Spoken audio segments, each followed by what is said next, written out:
Who are the way too early AL and NL MVPs? Some of the names might surprise you on today's Locked On MLB Squad Show. Step up to the plate. It's the Locked On MLB Squad Show, sponsored by Gametime. From the Dodgers to the Astros, the Mets to the Rangers, and everyone else in the league, with the experts of the Locked On Podcast Network bringing you the most comprehensive breakdown of all the action around the horn. We're coming in spikes up, no hurt feelings allowed, so squad up.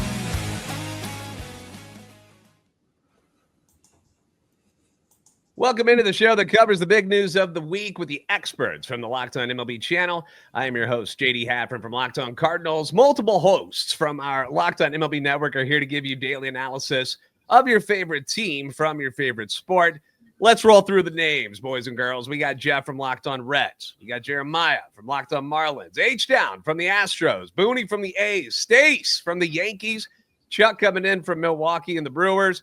Justin from Cleveland with the Guardians. And I guess the Rob Manfredish type of guy, Sully, representing all of the league as our Locked On MLB host. Today's episode brought to you by We can blame him. Download the Gametime app. Create an account. Use the code LOCKEDONMLB for $20 off your first purchase. Later on in this show, we will be unleashing our power rankings. We're going to roll through the top five, plus give you some of the players who have been the biggest disappointments, underachievers so far this season. But we'll start on a positive note. We'll begin today's show with the guys who are getting it done. Now, coming into Monday, there have been a lot of players that have been off to good starts. You know, it's always amusing to me how, you know, we characterize things at the beginning of the season. You know, if a player or a team is doing well, then it's a trend, and they could be the surprise stars of the summer. But if they're struggling, we say, well, hold on. It's early. Don't worry. It happens every year. So why not give some kudos, if you will, to these early season heroes that we've seen so far by handing out our way too early MVPs in the NL and the AL, the overachievers, if you will. It's easy to say Ohtani or Judge, and I know this panel's not going to take the easy pickings, right?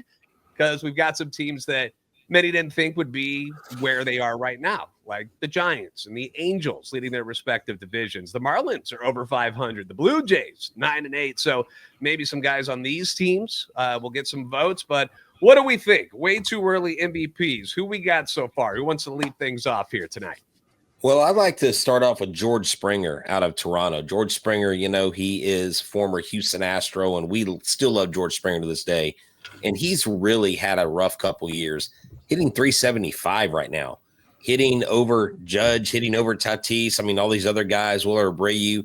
He just looks really good at the plate. And this is the kind of year that I think the Blue Jays for years have wanted him to have, where he's kind of fallen off. So good for him, because he's maybe the spark plug they need, take some of that pressure off of Vladdy with that big deal he just signed. In right now, because I think we've seen the Angels over the years. They lost Ohtani. Trout's been, suffering his injuries. But don't worry, because the person who leads the league in WAR in the American League is, and this is the first time I'm saying his name out loud here, Kyron Paris. Is it Kyron? Yeah, there you go. Just like we all thought. He is leading the league in WAR. He is leading the league in slugging. Folks, Shohei who? Trout who? This is the Angels are on a lock to win their second World Series title in their team history. And for a franchise that had superstars and Reggie Jackson controlled by mind control in The Naked Gun, there's been a lot of things that have happened in Angel baseball, but nothing like Kyron Paris. Hey, the All-Star game, the World Series will always have Paris, and this is it. And I think this is no fluke. Clearly, he's going to lead the league in WAR this year, and it's not even close. Well, since we're talking American League, I figure we got to throw the hat in for the National League, and it's clearly a starting pitcher that's going to win the MVP and the Cy Young Award, and that is Hunter Green, because nobody's been better than Hunter Green has, at least through, the first 4 weeks of the season. So that's okay. 3 weeks of the season. I think I'm counting ahead, but hey, he's looked really good, and he just shut down a very dangerous Pirates lineup that I think OPS plus is above 60. I think it's above 60. So love seeing that. I'm going to say Pete Alonso in the National League is having just an amazing year. Not only is he batting like 333? But look at all the big moments from opening day. Even the other night, they're playing Oakland, and he hits a ninth inning home run to kind of extend the lead. They were playing who? They were playing who? Gotta drop one in the jar. City that doesn't exist anymore. Sacramento A's. In the minor league ballpark they're in. But I think Alonso's been great so far. And I don't want to root for a guy in New York, but I got to give it to him, man. Alonso's coming up. He's not going to hit 333 this year. And I don't know if he's going to continue this trend, but he's hitting home runs, he's hitting gappers. Even the other night, roped one into the gap, cleared the bases. So he's having a fantastic year for the Mets so far. Let's talk about the National League. I'm going to go with Corbin Carroll, Arizona, 2 years ago. One of the best players in all of baseball as a rookie. Had a real disappointing year last year and come back like a stud so far this year. 1.123 OPS. He's hit 5 bombs, 10 ribbies, 14 runs, 21 hits. He's doing what he's supposed to do. He's doing what he was supposed to do 2 years last year. Didn't come through, but he's coming on big, and I like where Corbin Carroll is right now. Not even talking about the best team in the NL West or the best player. Young-Hoo Lee, obviously the reason why the Giants have broken out this year. We got robbed of seeing him a year ago, and I think it just proves everybody needs to hire their former best player to be the GM, right? That's obviously the move you have to make. So, Barry Larkin, GM of the Cincinnati Reds. Yeah. Barry Larkin sitting up in the booth there. Yeah. Am I allowed to bring up someone from my own team? Is that allowed? Of course, I did. So. Don't be ashamed because your team's good. Okay, because I'd like to bring up Paul Goldschmidt of all people because never mind. You're not allowed to. JD, you want that? You want to take back on that one? He is batting 367, just like Judge, and his OPS is 909, and he just seems to hit every game. It's amazing. He got his 451st career double on Monday night. Yeah. Homer in his first 50 with the Yankees this year too. Mm-hmm. Yeah. Jeff, the other contender in the National League for the Cy Young, I say, would be Spencer Schwellenbach for the Braves. The man is an absolute force. He had his coming out party a little bit last year, but I think this season is where he establishes himself as an ace. As a Marlins podcaster and fan, I'm not looking forward to facing him in the division for the next foreseeable future, 5-7 years. But he's looking really good. And if a pitcher was to win an MVP, I think it would happen in the National League, and it would come down to Hunter Green or Schwellenbach. Love them both. I hope it sticks, but I think Atlanta's only allowed to have one Spencer, though. Like, I think they have to choose Strider or Schwellenbach. He's coming back Wednesday, too. Too many Spencers. Well, I got a couple of guys on the team with the same name. Jeremiah, you got 2 Jesuses on your team. A couple of Jesuses, how they pronounce it, but when I'm playing MLB The Show, I'm like, there's Jesus all over the field on this squad in Miami. They got a lot. Jesus Sanchez hopefully coming back this week. Hey, and 8-7, they got series with the Diamondbacks and Phillies. I'll take it right now. Marlins fever, catch it. Go get it. Good times. I don't want to pick a layup, but I'm going to Fernando Tatis Jr. I just find him to be extremely exciting, and obviously the start the Padres have. He's just stood out as he's clearly one of the best players. Is he cheating again? I don't know. I'm not in the locker room watching him pee. I don't know what's going to happen with him, but so far so good for him with the hopefully Padres. No one else is in the locker room watching him pee either. I don't know the rules these days. I don't know. If you get busted once, you have to have a guy like watching and making sure that you're not doing anything. I don't know. Now that we've given a little bit of love to some of the positive things going on around the league, up next, we're going to discuss the other side of the coin. We're going to point out some of the biggest disappointments and the underachievers so far this season on the Locked On MLB Squad Show. The NBA playoffs are almost here, and FanDuel is giving new customers an incredible way to get in on the action. Because right now, when you join FanDuel and you place your first $5 bet, you're going to get $250 in bonus bets if your bet wins. Now, one of the great things about FanDuel is that it actually makes betting so easy. It really does. Whether it's picking your favorite team to win, whatever game they're playing, or whether you're diving into the player props. With the NBA, you've got 3-pointers, steals, assists. There's so many things to choose from and so many ways to bet your favorite player props. Plus, after the game tips off. You can even combine live prop bets into a same-game parlay for a chance to win big. Now, the NBA play-in tournament goes on from April 15th through the 18th, and then you get the playoffs starting on the 19th. Cleveland and Oklahoma City are going to be your number one seeds. But the play-in matchups, you've got the Kings against the Mavs, Warriors and Grizzlies. That's the West side. Over in the East, you've got the Bulls and Heat. You got the Magic against the Hawks.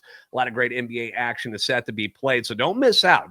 Head to FanDuel.com and claim your $250 in bonus bets today. Once again, that's at FanDuel.com and claim your $250 in bonus bets today.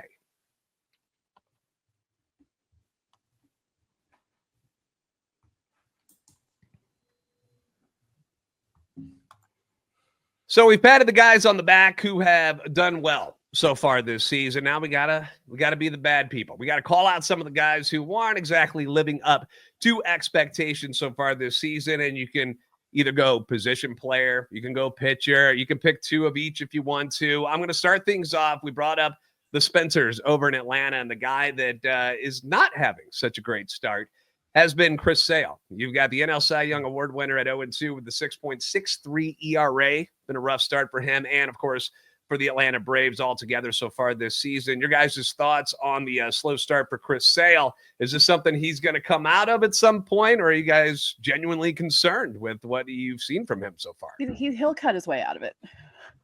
Ooh, I see what you did there, Stace, and I like it. Should I traded him this? He's 36.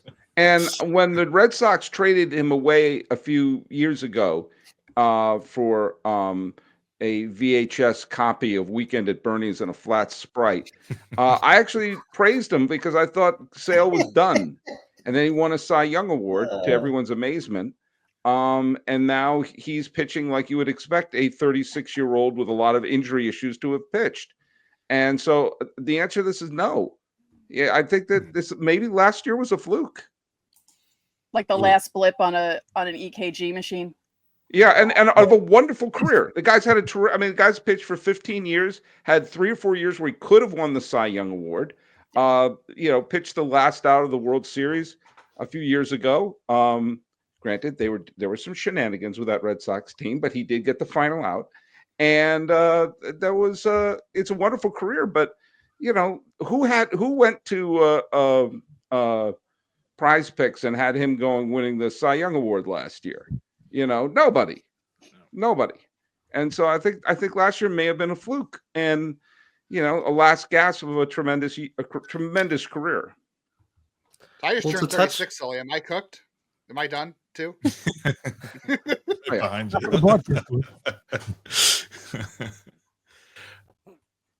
To touch on those pitchers, you mentioned Chris Sale, and it's in the back half of his career. The clock's going to strike midnight on everyone eventually. And somebody that I'm not necessarily completely out on, but there's signs of concern, is Jacob deGrom for the Rangers. I mean, he comes back from the injury. The velocity isn't what we're used to seeing, and he's giving up a ton of base hits through his first 3 starts. The control hasn't been there. The ERA is still fine. It's in the mid-4s, but that's not the Jacob deGrom I grew up watching. So I'm keeping on tabs with him because as also an owner of deGrom on my fantasy team, I'd like to see some improvement. But, age is a factor. Age is a factor. I would say, except if you're Paul Goldschmidt, right, Stace? Because he just keeps on chugging along, doesn't he? I mean, who knew that signing a first baseman that old would actually work out okay for the Yankees so far in the first 16 games? I'm going to bring up multiple Minnesota Twins because the American League Central is wide open, and you look up, and has anyone told Carlos Correa that these games count? I mean, he is slashing 164, 233, 255 slugging. Jose Miranda's off to a horrible start. Harrison Bader's off to a horrible start. Byron Buxton is off to a horrible start. And Hoyt Wilhelm, who is the great Hall of Fame, the first Hall of Fame reliever, he died about 20 years ago, and is tied with the Minnesota staff with saves this year. 0. They haven't recorded a save yet. I know it's early, but holy Jeff Reardon, at one point you gotta record a save. And there is, and Justin, don't take this the wrong way. There is no big powerhouse in the American League Central. And for a team like the Minnesota Twins, 3 playoff teams a year ago. Okay. I don't hey, okay, but which one's going to win 100 this year? Huh? What's the last one that won 100? Exactly. There's no powerhouse. There are good teams, but not a powerhouse. And if Minnesota continues to stumble out of the gate, there may be a big old fire sale there. But who would want to buy any of these players? So, yeah, I mean, Carlos Correa, I'll just have the fact that he's batting 164. That's right now a reason to get rid of the universal DH, because how could a pitcher hit worse than Carlos Correa right now? Yeah, I'm sitting here looking at my Astros lineup, and there's a lot of disappointments right now. But Christian Walker's had a very frustrating start to the year, where you pay the guy $60 million for 3 years. You just got over the debacle of signing Jose Abreu and seeing him fall off the baseball planet. But, Christian Walker comes in and, he says he's been pressing and, he has connected a few times. He finally got a few walks over the weekend against the Angels, where they actually won 2 of 3. But I think always a sign of a turnaround. Yeah. Hey, Christian Walker and I think Yainer Diaz are my 2 biggest disappointments, because we really are counting on Yainer to be that catcher that he was last year, 3rd in baseball with runners in scoring position. So it's too early, but these guys are 2 guys that really got to help Yordan Alvarez carry this offense. And even he's not doing his job very well right now. Someone tell me how the Texas Rangers are 9-7. Jake Berger has been terrible. Jack Peterson's been terrible. Marcus Semion's been terrible. We just talked about Jacob deGrom's struggles. I know they have a negative run differential, but they're 9-7. Like, I know we're talking about the worst teams, but these are 3 guys that I thought were going to be great. I picked the Texas Rangers to win the NL West, or AL West. I did, but I don't know how they're 9-7 right now. Those 3 guys have been awful. Jacob deGrom has been good. I don't understand how the Rangers are above 500 right now. I'm going to go with Brett Rooker. Brett Rooker's been a little bit of a disappointment so far, hitting 188. He struck out 21 times. Does have 4 bombs, OPS 639. But yeah, he had a bad spring as well. And coming into the year, thought he'd be turning it around. He had a rough start to the year last year. He got it going late June, July, August. I'm hoping that same thing happens this year. But we definitely need Brett Rooker to anchor that middle of the lineup. I would say a guy who's struggling has been doing it for a long time, and he bounced back a little bit last year, and he's the most expensive player in Brewer history. It's Christian Yelich. He hasn't been good since 2019. He's batting 143, coming off the back surgery, and he just can't get going. He looks terrible at the plate. He's hitting weak grounders to second base, and when you're a small market like Milwaukee, you got to hit on guys like that. And coming out of 2019, people were thinking this guy is one of the best players, me included, one of the best players in Milwaukee Brewer history. And it's turning out he's going the other way. And I don't know if it's the knee surgery he had a few years ago. He's got the back. He's just coming off now. He's struggling. 143, batting 3rd in the lineup, and he is just killing the Brewers offensively at the plate. You said it. I didn't say it there, Chuck. I won't a year early on the Yelich demise. But also shout out, looking at the negative war on pitchers, shout out to Connor Thomas. I thought he hosted Locked On Phillies. Apparently he's a left-handed relief pitcher for the Brewers. And in 2 games, he gave up 12 earned runs. Wow. Am I reading that correctly? Oh, let's give a shout out to the Locked On Podcast Network, that we've gone from wanting to get media credentials to now you can actually pitch in a major league game. Shout out to Locked On Phillies, our buddy Connor Thomas. I just saw that name and I'm like, what? That's awesome. It's been a patchwork there for the Brewers bullpen and pitching staff, but man, calling on Locked On hosts. He's a Rule 5 pick. You know how that works. You got to stay on the team the whole year, but he might not make it to the key pitcher like that.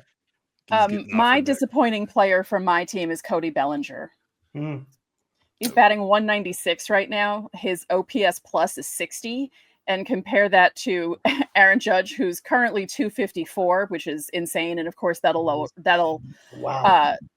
decrease a bit. But just to keep that into perspective, when he hit the 62 home runs, his OPS plus was 211, if I remember correctly. And right now, this isn't a disappointment. It's actually a shock. Ben Rice 202 OPS plus, and he's Wow. batting 300, and his OPS is 1097. So Where's he going to play? he's the third catcher. So when Stanton comes back, I think JC Escara's fairy tale major league, story might end, because how do you send down Ben Rice after he's been hitting so well? We'll welcome him to the Locked On podcast. Wait, do you notice how she inserted her one negative in her two positives? I noticed how you did that. Some subliminal messaging there from the I've been hosting at Locked On for almost 8 years now. I know what I'm doing. Yeah, she slipped in the new USA Baseball captain, Aaron. She did. So that was smooth. I saw that.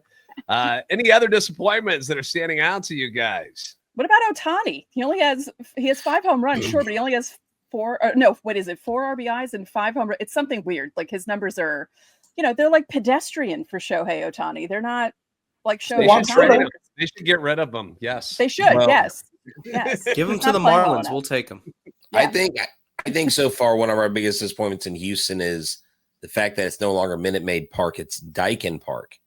It's what? The only Daikin Cooling Systems. It's a Japanese cooling company. Their U.S. headquarters are right outside of Houston, and now it's Daikin Park. But they put really cool baseballs in the back of the train now. There's 25 of them to commemorate the 25 years of the stadium. But man, we miss Minute Maid Park. They're auctioning off the signs today. 25 already? Wow. Bring back Enron. I was about to say it's the second most embarrassing name in Astros history. I have an Enron program with Biggio, Bagwell, and Wagner, and Mark McGuire's autograph right in the middle of it. They got rid of the hill. I missed the hill too in center field. I missed House Hill. Yes. I missed the hill, and I missed at Marlins Park. I missed the statue that was the dancing Marlins in it. We need that back. Whatever. Now we have like no fun Jeter got rid of that. Yeah, it's a Norwegian cruise line now. It's like half the size, and it shoots fireworks. Because that's what you want from your boat, is shooting fireworks from it. Yeah. Right. Those look like emergency flares. And then like I was about to say that's what the Titanic was sinking. Yeah. The nautical roofs, pyrotechnics. Closed roof nights, and everyone's like, "Is that even safe? Like, why are we shooting fireworks?" And like, I don't know. Don't worry about it. It's fine. What's next? Everything's fine. We're fine. What's next? All right. Well, make sure you guys are leaving comments down below on YouTube. Make sure you're letting us know what are some of the names, some of the overachievers, underachievers that you guys may have come up with that we didn't mention. Let us know. Coming up next, though, we're going to go into our power rankings. It's time to unleash them. They're coming up next on this Locked On MLB Squad Show.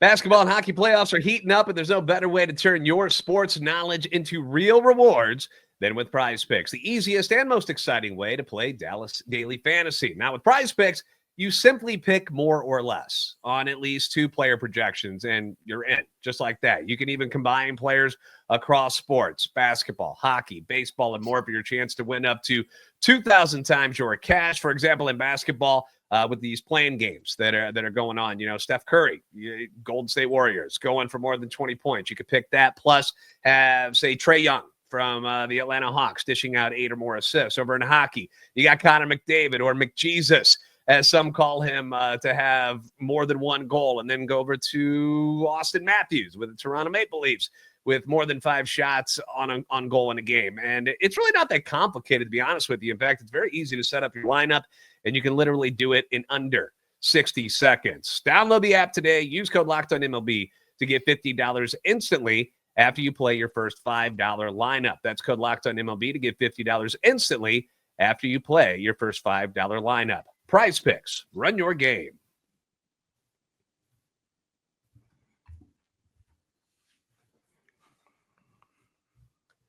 Thank you for making Locked On MLB Squad Show your first listen today. For your second listen, check out all the new Locked On MLB Game Night. Every game, every night, all season long. You're going to get local analysis on a national scale. You can find MLB Game Night on Locked On MLB on YouTube or wherever you listen to your podcasts. All right. The gang is here. It's time for our top 5 power rankings where we go from 5 down to 1. These are the teams that we consider the best 5 teams in Major League Baseball. Obviously, win-loss record is going to be a big deal here, but perhaps we'll see some surprises from the guys who feel that maybe the win-loss record isn't an accurate depiction of how good or bad a team has been so far, since it is early in the season. Best records at this moment belong to the Padres, Giants, Mets, Dodgers, Cubs, and Tigers when it comes to winning percentage. All of those guys have double-digit wins. So where would you like to start as our number 5 team? Because looking at that, just grouping right there, I feel like the Tigers would be number 5 for me. But, if anybody wants to argue with that, I'm willing to listen. Tigers the best team in the American League right now? Yep. They sure are. All right. And you were just in the AL in their last Central. 10. They're 8-2 in their last 10 also. I think the Cubs are. Cubs, to me, have the best lineup from top to bottom. And I'm surprised how their pitching's held up. But for me, number 5 right now would be the Cubs just because of the lineup. Tucker has been such a difference for that team. And if their pitching can hold up, they're in some bad news for them with Justin Steele's injury. Yeah, that's gonna hurt them. I know Jeff and I are really bummed about that in the NL. Horribly bummed. Horrible. Chuck with Milwaukee, I know we're all really bummed to hear it. You don't like to hear injuries, but part of us is all going, yes. Really, we don't have to face really it anymore. I am a little worried that the Cubs are going to start pulling away here. They got to that slow start, and the bullpen is having some issues. They lost those 2 games in Japan to start the season. But, man, they're on a roll right now, and they're winning again tonight in San Diego. And they won in Los Angeles, and they've won in San Diego. I mean, they beat 3 in Los Angeles, yeah. And they got run in Sacramento. The only question I have with the Cubs comes down to like the bullpen, the back half of that bullpen. You have the closer, Ryan Presley is just. It feels like he's 1 or 2 blown saves away from being booted from that role. And you have Porter Hodge, who's really talented, but it's kind of unproven in that role. I think in a division like the Central, you need an elite back half of the pen. Every time I hear the name Porter Hodge, I think he should walk in with a banjo or something. Like he sounds like a bluegrass artist. He doesn't sound like a relief pitcher. I thought he lived next door to Paddington. I thought that's what I thought. Paddington Bear, yes. Porter Hodge, with the Cubs mentioning Kyle Tucker, I think that's key. If you look, I mean, they've got the largest run differential in the league at plus 43 runs, and that has to do with their offense. And Kyle Tucker is that guy that when he gets going, I mean, we saw it firsthand here in Houston. And so that can sustain you. And if those pitchers can gain some consistency and confidence, I mean, if you can out hit the other team a lot of times early on, that'll do it for you. Yeah. Is he adding another year or another $10 million per home run? Like it feels like every Cubs fan kind of looks at that and they're just like, let's go. And my gosh, we still haven't signed him yet. Well, I know Booney had enough of Kyle Tucker after that series. And keep in mind that run differential, 25 runs was against the A's.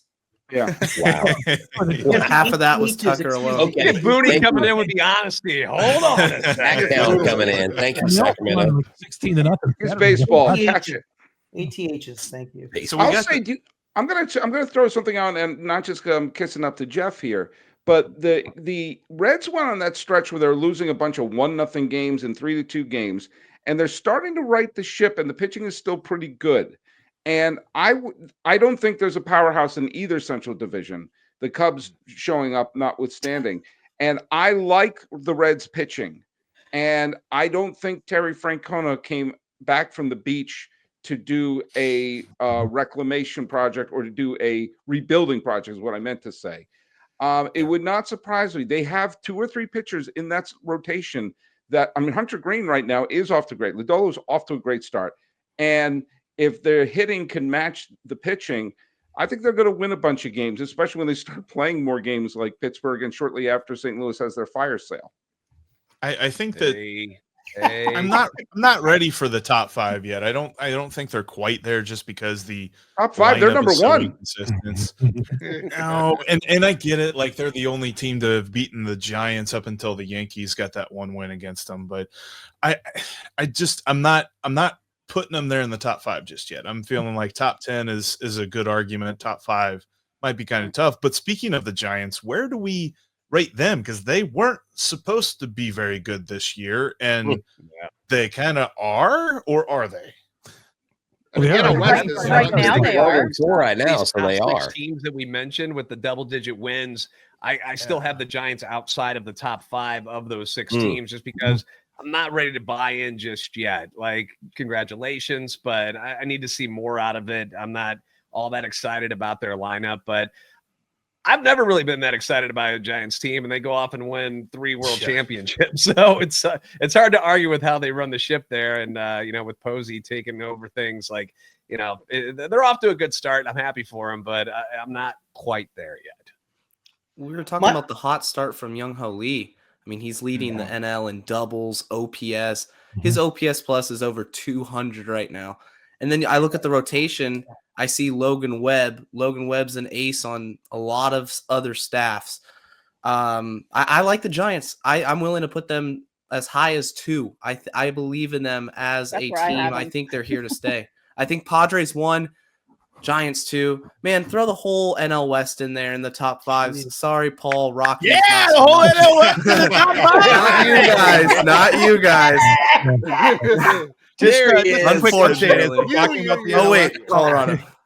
31 Holden coming straight in like scoreless Kramer. innings for the Colorado Rockies, a franchise record here as of recording. I'll go back to my corner now, everyone. I heard the NL West.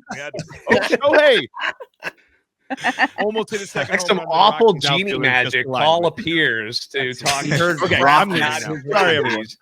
Paul's like Beetlejuice. Look at him now. He's like one of those Fraggles from Fraggle Rock that like ends up in the house, and they're like, "Oh no!" I almost wanted him to come in like sideways, like, "Hey guys." Yeah. See, I think for power rankings, you just go with how the teams are doing right now. Right. You know what I mean? Yeah, I so agree. I don't even have the Dodgers in the top 5, even though their record's up there, because they're 4-6 in their last 10. Where the Padres, the Giants, the Cubs, the Mets, and the Tigers have all done really well in the last 10 games. And if you're doing the rankings week by week, that's usually kind of how you do it. So that's my top 5. The Guardians did win 5 in a row. I'm just going to say it was a slow start, but they did win 5 in a row. Good for you. We really are. We think that's a really nice thing.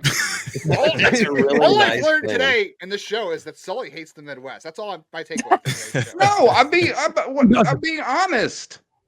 I think that should make AL Central and NL Central teams excited to say, "Hey, let's go for it." Did we come up with a segment for every squad show? Who does Sully hate this week? This week it's the Midwest. Oh, and by the way, I get comments like that. Like I remember one year I had I didn't think the Phillies were going to do well going in a series against Miami, and the Phillies won the series. And I got a bunch of people, why do you hate the Phillies so much? I know they're not your precious Marlins. I'm going, I'm a Marlin fan. I mean, who's not? I know. Right. Hey, I don't go down that people road. Outside of Miami, I'm joking. Hey, we had So a what do you dude guys from think the London. consensus We had a dude is? from Who- England doing it for a while. I mean, let's get down to it. Who is the number 1 team? Are we rolling Padres as number be 1 right Padres. now? I mean, I think you Padres. had the argument for the Giants, but what do you guys Gotta give Javier his. Yeah. I mean, they're 7-3 their last 10, 13-3. I mean, they're doing it. I mean, now we all know they'll get to the NLDS and lose, but I mean, they're playing great right now.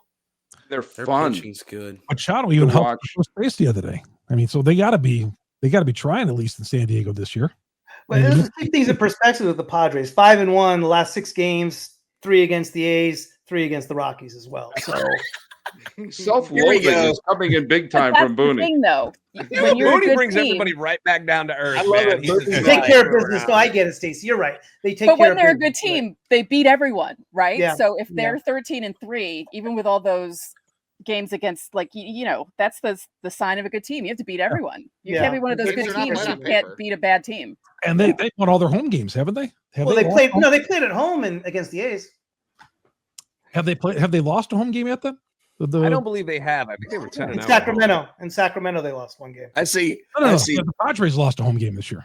Yeah, I see in Booney's Sacramento, they kid lost hitting a the home game. run. That was I their see home game. Booney's It was kid hitting a the home A's run, game. and Oh, I see Booney's kid hitting a home run and saying Booney and him saying, "Look, Look, kid, that was like their shortstop. It wasn't even a good pitcher.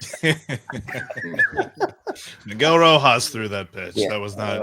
Yeah, we're not worried about this. All right. Well, I guess we're going to wrap it up here with the Padres as our consensus #1 team for now. But like Stay said, things change week to week. Who you're playing, who's hot, who's not. That's how it all works out when it comes to the power rankings. I'm sure we'll have another set of those for you guys coming up next week. All right. Well, we want to thank you guys for being a part of our Locked On MLB Squad Show. Be sure to make your favorite teams Locked On Show and Locked On MLB part of your daily routine. We'll be bringing you daily content all season long, no matter how good or bad things get for your team. So look for the Locked On MLB Squad Show in your feed each week. It's part of the Locked On Podcast Network, your team every day.